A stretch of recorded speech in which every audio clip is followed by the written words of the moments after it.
C'est Kiku One Piece Player. Bonjour et bienvenue sur YouCard Game. Merci d'être présent avec moi pour ce nouveau deck profil. Et aujourd'hui, je vais vous parler de la Rebecca OP04. Rebecca OP04 est un leader que j'ai joué et qui est extrêmement bon. Alors, oui, certes, il n'est pas top méta, mais il fait beaucoup de choses et il ne faut surtout pas la sous-estimer. Car elle peut quand même faire de belles choses, gagner des games même face à des decks méta. Donc c'est vraiment un deck à ne pas du tout sous-estimer. Donc Rebecca, c'est un leader 5 PV, 5000 de puissance, bleu et noir, donc deux couleurs. Et en général, les leaders qui ont 2 couleurs et 5 PV, eh ben, ils ne peuvent pas attaquer. Et c'est le cas pour elle, elle ne peut pas attaquer. Par contre, elle a un effet qui est extrêmement fort, c'est Activate. Une fois par tour, on peut payer 1. Et si on a 6 cartes ou moins dans la main, on peut regarder les 2 cartes de la bibliothèque, on peut révéler une carte de type Dressrosa, la mettre dans sa main et mettre le reste dans la trash. Donc la dernière carte dans la trash. Donc c'est une d'elles qui va tourner vraiment très Dressrosa type. Pour la decklist, on commence avec 4 Cavendish OP10, 4 6000. Quand il attaque, une fois par tour, on draw 2 et on trace une carte de sa main. Donc une carte très très forte afin de refaire sa main. De vraiment cycler sa main, remettre une bonne main, enfin très très bonne carte. 4 sabots OP10, 4 5000, counter 2000. Si un de nos personnages autre que sabot avec un cost original de 7 ou moins doit être remove du champ de bataille par un effet adverse, à la place on prend sabot et on le met dans notre main. Une Rebecca en one-off, 7 4000, counter 1000 d'OP10, on play. S'il y a un personnage de 8 ou plus en jeu, on pioche une carte, puis on révèle 2 personnages de 7 ou moins, de type Dressrosa, autre que Rebecca depuis la main.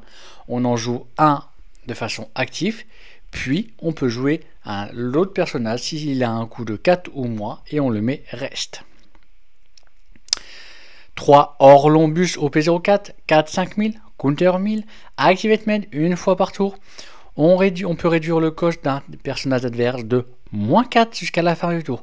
Puis on trace les 2 cartes sur sa bibliothèque et on peut KO un personnage de type Dressrosa. Enfin, on peut KO. On est obligé de KO un personnage de type Dressrosa. Ensuite, en x2, le Cavendish OP04. Une carte que j'apprécie fortement. 5-6000, on lui équipe un don. Ce personnage peut attaquer les personnages actifs.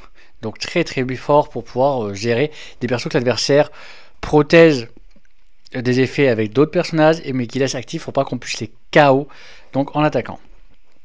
Quand il attaque, on peut rester notre leader ou on peut rester notre leader. Excusez-moi, on reste que le leader. Puis on choisit un personnage adverse qui coûte 1 ou moins et on le KO. Et on trace les 2 cartes de la bibliothèque. 4 Bartolomeo P04, 3 3000, counter 2000, bloqueur, tout ce qu'il y a de plus simple. 3 Monkey D. Luffy au P04, 7 7000, no counter. Ce personnage peut attaquer les personnages actifs. Donc très très fort pour pouvoir gérer les personnages adverses que les adversaires laissent actifs pour pouvoir les protéger. Activate Main, une fois par tour, on peut retourner les 7 cartes de notre trash en dessous de la bibliothèque dans n'importe quel ordre. Puis on peut rendre ce personnage actif. Par contre, si on fait ça, durant la prochaine next refresh phrase de l'adversaire, ce personnage ne pourra pas se rendre actif. Donc il peut attaquer quand même 2 fois dans un tour. Ça veut dire. Et petit fun fact aussi, c'est que en plus de ça, si on le freeze, on peut utiliser son effet pour le rendre actif et attaquer avec. 4 Rebecca OP04, 1 2000, counter 1000. On play, on regarde les 3 cartes sur la bibliothèque, on peut révéler une carte de type Dressrosa autre que Rebecca, la mettre dans sa main, puis on met le reste dans sa trash. 4 One Legger Soldier d'OP05, 2 0, counter 2000. Activate Main, on peut donc mettre ce personnage dans la trash. Puis on choisit un personnage adverse et on peut lui mettre moins 3 de coche jusqu'à la fin du tour. 4 Kojuki Momonosuke d'OP10, 2-0, counter 2000, Activate Main, on peut rester ce personnage et un leader ou le stage, Puis on peut donner moins 2 de cost à un personnage adverse. 4 Renoir Zoro au P10, 4 6000, on play, on peut rester un de nos leaders de type Dressrosa, excusez-moi, de type Dressrosa ou un stage. Et on peut KO un personnage adverse de coup de 4 ou moins. Puis on place les 2 cartes de la bibliothèque dans notre trash. 4 Gum Gum Red Rock au P04 pour 6. Main, on place un personnage adverse en dessous de la bibliothèque de son propriétaire. Trigger, on peut placer un personnage de coup de 4 ou moins, donc sur le board adverse, en dessous de la bibliothèque de son propriétaire. 2 Gum Gum King Kong Gun au P04 pour 3. Donc, on choisit un personnage qui a le type Dressrosa. On lui donne plus 6000 de puissance. Puis, si notre trace a 15 cartes ou plus, ce personnage gagne la double attaque. Donc ça permet de faire gagner quand même la double attaque à un personnage adverse. Et de lui mettre un bon paquet de puissance. Trigger, on draw 3 et on trace de cartes de sa main. Donc le trigger permet de cycler sa main. 3 Gum Gum Rhino Shader au P10. Pour 1, on choisit un de nos personnages de type Dressrosa, on lui donne plus 2000 de puissance jusqu'à la fin du tour. Puis, si on a 10 cartes ou plus dans notre trash, ce personnage gagne le banish. Donc, combiné au Gum Gum Kikon, on peut donner quand même la double attaque et le banish à un de nos personnages. Imaginons avec le Luffy qui peut attaquer 2 fois, on peut quand même lui donner la double attaque banish et il attaque 2 fois, ce qui peut faire extrêmement mal. Et la carte la plus importante du deck, le Corrida Colosseum d'OP04. Donc c'est un stage pour 1, si notre leader a le type Dressrosa, tous nos personnages de type Dressrosa peuvent attaquer les personnages, le tout et son jouet. Donc ça permet de donner le rush sur personnage. Donc Rebecca. Rebecca, de base, c'est un deck qui veut go second. Go first, elle fait quand même des belles choses et elle n'est pas sous-estimée, il y a des beaux combos à faire. Mais elle va préférer le go second afin d'être le pair pour pouvoir toujours faire par exemple, tout con, un Luffy 7 et piocher une carte. Piocher une carte et faire une Rebecca. C'est vraiment pour ce genre de petits trucs très importants. Et avoir le plus rapidement les 10 dons afin de pouvoir lancer les combos très rapidement. Mais en go first, elle va être quand même très très bonne. Hein, elle peut quand même faire par exemple une Cavendish, jouer Cavendish, faire effet et faire Cavendish. Elle a pas mal de petits trucs à faire. Donc, la Rebecca. Première chose, le T1, donc go first ou go second, 1 ou 2 dons, c'est le classique, c'est n'importe quoi. On fait effet Rebecca. Alors, moi, même si j'ai par exemple une Rebecca 1 en main et que je suis go first, je vais préférer faire effet Rebecca que jouer la Rebecca. La garder en ressource pour un tour d'après. Clairement, moi je vais vraiment préférer ça.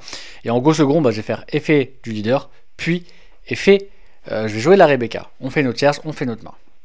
On va arriver au T2.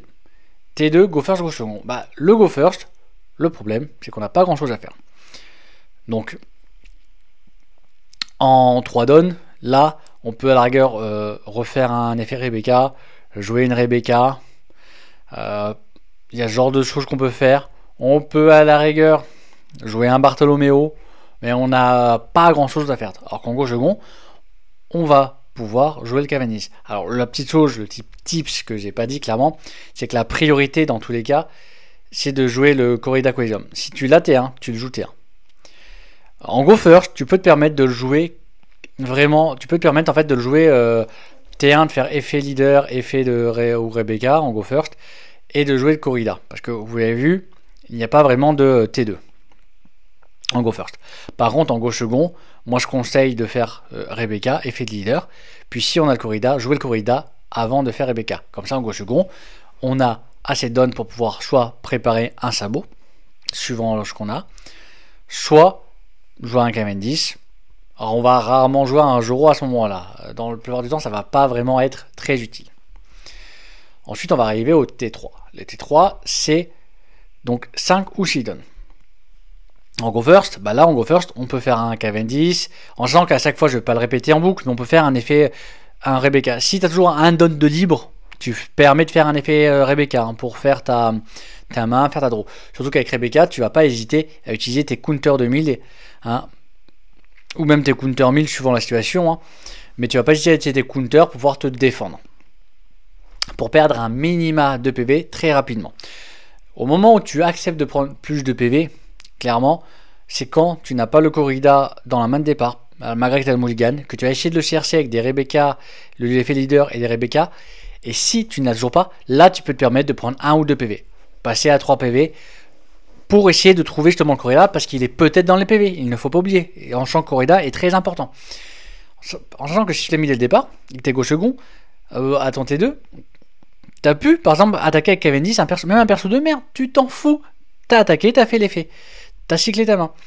Et quand on va arriver au T3 à 5-6 donnes, tu peux, par exemple, faire Cavendish, lui équiper le don pour 6, et attaquer à 7k un personnage actif, adverse, puis tu fais son effet, tu KO un personnage de 1 ou moins, donc tu restes à Rebecca, elle ne peut pas attaquer, t'en fous, tu la restes, et tu as pu KO un petit personnage qui te cassait les burnes, genre un petit bloqueur, un tilt bloqueur, un chercheur, etc. Et tu as pu attaquer à 7000 un perso adverse. Pour les Sidon. En sachant que pour les Sidon, tu peux également faire par exemple un One-Legger Soleil, mettre -3 sur un cost, et jouer le Rohan Joe si le gars, l'adversaire, a par exemple un cost 5, qu'il a joué son cost 5 et que c'est un cost 5 important.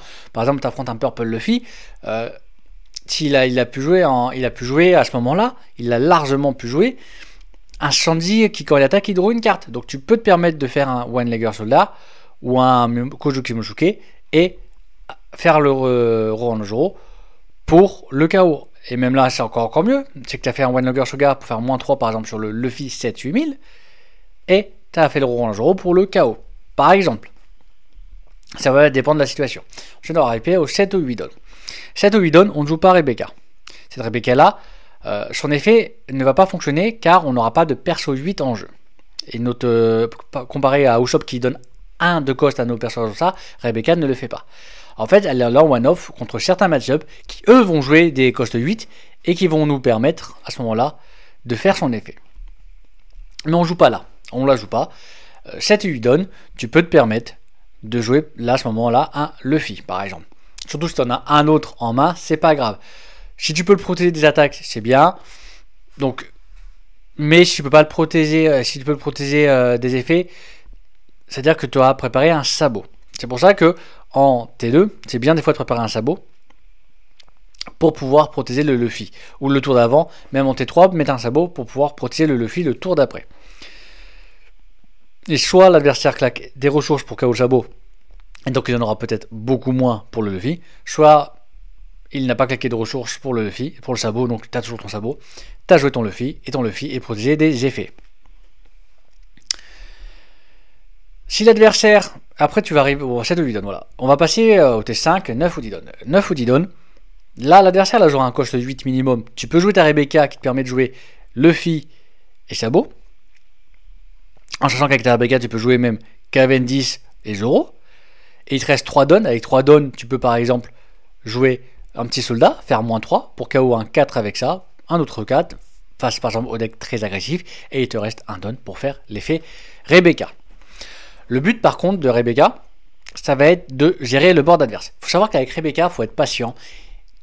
En gros, alors ça va dépendre aussi des parties et tout, mais il faut prendre cette optique-là, réfléchir à ça, dire je dois gérer le board adverse. Donc tu vas réfléchir à tous les moyens possibles pour gérer le board adverse avant d'attaquer les PV. En gros, avec Rebecca, tu dis je commence à attaquer les PV quand l'adversaire n'a plus de ressources en main, plus de ressources en board.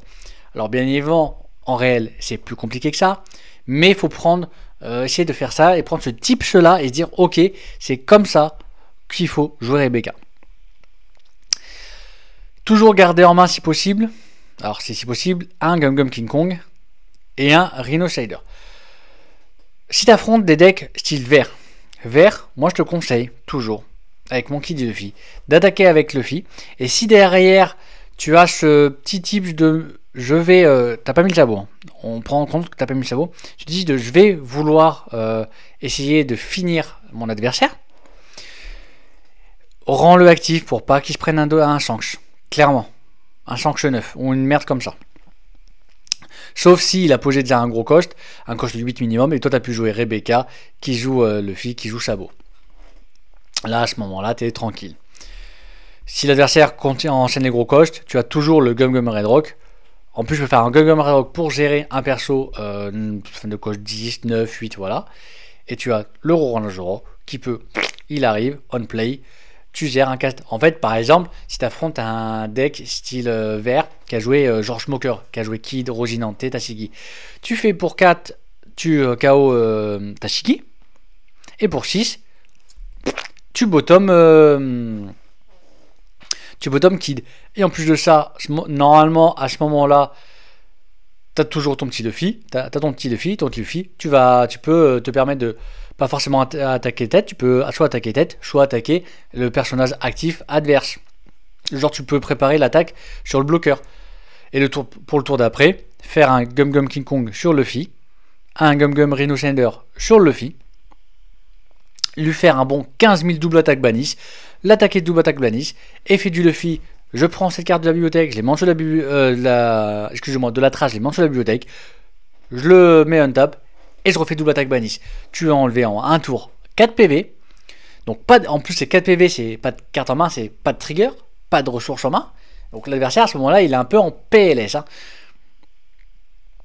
Mais c'est pour ça que le corrida est très très important pour pouvoir attaquer les personnages. Comme par exemple lui. Tu peux faire, le truc qui est bien, c'est par exemple, tu as l'Orlambus, tu peux jouer Orlambus, attaquer un personnage adverse grâce au corrida passif. Puis tu peux faire son effet sur lui-même par exemple, pour pouvoir jouer Zoro et KO un 8. Et en sachant que ça et ça, bah ça fait 8, il te reste 2 donnes. Tu peux jouer un Monosuke, tu fais Monosuke, tu fais Orlambus, tu joues Orlambus, tu essaies d'attaquer un perso. Ensuite tu joues Momonosuke. Monosuke, tu attaques tu fais l'effet, -2, puis après tu fais Ronojoro et tu viens de KO un 10. Ça c'est possible. Alors, en sachant le truc qui est fun fact, moi ce qui m'est déjà arrivé, donc c'est que tu peux attaquer, mais tu peux jouer par exemple le soldat. Avec le soldat, tu attaques un perso. Par exemple, des fois il y a des tertiaires qui ont 0 de puissance. Bah tu joues le soldat, avec le soldat tu attaques 0 sur 0, parce que tu peux attaquer 0 sur 0. Sur le gars, utiliser un counter 1000 pour défendre, mais bon, défendre sur un 0, pas ouf. Et après, tu l'envoies dans la trash pour faire le -3, et après, tu peux jouer Zoro, par exemple. Après, il faut pas oublier que pour 6, tu peux également jouer, enfin, tu peux jouer lui pour 5. Il n'est pas obligé d'avoir le don hein, pour KO, mais si tu veux attaquer un personnage actif, tu peux jouer lui. En sachant que tu peux faire pour 5, t'as lui et lui, ça fait sa KO un 5, hein, clairement. Donc voilà, en fait, tu as beaucoup de KO, tu as des KO en one attacking, tu as des KO donc en on play, et tu as du main. En fait, ça te permet quand même de pouvoir gérer tout type de deck adverse. Donc, n'hésitez pas à me dire si vous avez joué Rebecca, si vous voulez jouer Rebecca, si vous avez adoré, apprécié jouer Rebecca, ou adoré, apprécier l'affronter, ou pas du tout aimé la jouer, parce que je sais qu'il y en a beaucoup qui n'aiment pas la jouer parce qu'elle ne peut pas attaquer, ou que vous n'avez pas du tout aimé l'affronter parce qu'elle a trop géré le board, et ça vous a bien emmerdé. Dites-moi tout en dessous de la vidéo en commentaire, n'hésitez pas à faire un petit like, à vous abonner, ça fait toujours plaisir. En tout cas, je vous remercie fortement d'avoir regardé ma vidéo, et je vous souhaite une agréable journée.